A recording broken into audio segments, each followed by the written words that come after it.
So hopefully you finished your drawings with the colour from the petals. Hope you enjoyed it. Maybe you did a couple. It'd be really nice to see them. This was my finished one, so I'm quite pleased with it.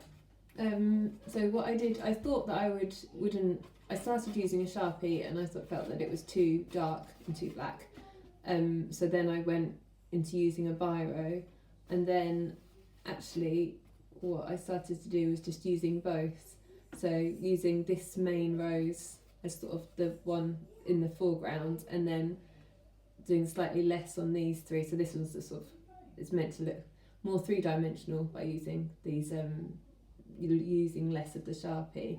And then sort of, if you get up close, and you can see I've used, so for the detail, there's on the rose petals, some of the leaves, and then also the background, I did some of these little flowers that are growing in my garden, which I'm still not quite sure what they're called. But so yeah, this was my finished piece using just colours, petals, grass, some herbs, and leaves. Yeah, leaves, grass, flower petals, and some herbs. So you can get quite an effective piece of work, which is quite nice. And any age can do it, just make sure you wash your hands afterwards. So the next session we're going to do is collage. So there's some amazing professional, well, famous professional artists who do incredible collage, dead and alive. So I will, in the next video, I will talk a bit about that, and hope I'll try and get some of my books. They're all stored in the garage, so I've got like a whole massive wall of my garage with all my artist books.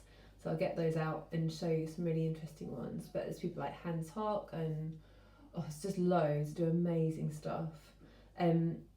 The collage is again suitable for all ages. My 3-year-old started, well, I think she's finished, but she's done one. So her name is Luna Rose, and she's cutting out things that she really likes just from one of my magazines.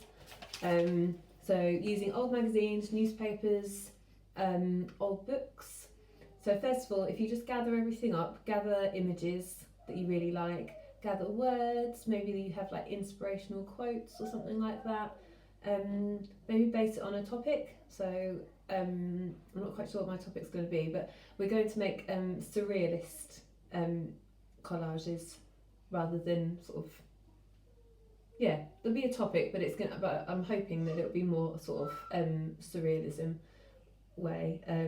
So if you think of like Salvador Dali with his melting clocks and strange objects, so it's sort of gathering interesting images that don't quite go together.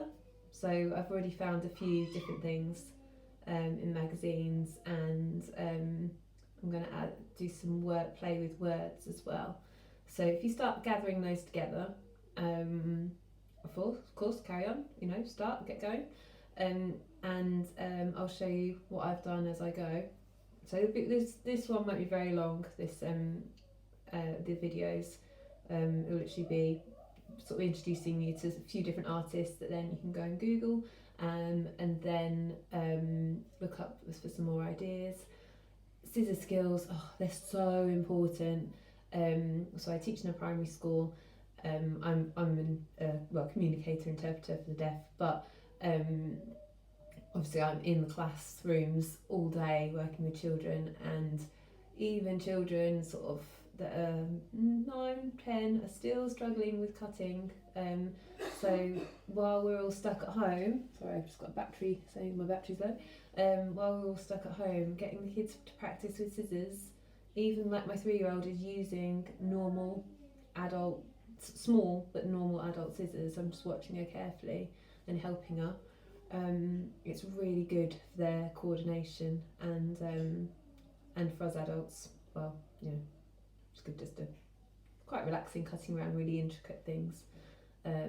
Obviously she's managed to cut things that are square, and she's tried her best with the, actually no, I have to say I did cut out the letters for her, But she chose all of these images. She did really well with the rose. It's only 3, so yeah. So start collecting lots of things, and then we'll start making some really amazing collages, hopefully. Have a look at surrealism, have a look at collage online and get some ideas, and then my next video will be us starting to make them, or I'll show you the ideas that I've got and what I'm going to make. Alright, look forward to hearing what you've been up to. Okay, bye bye for now.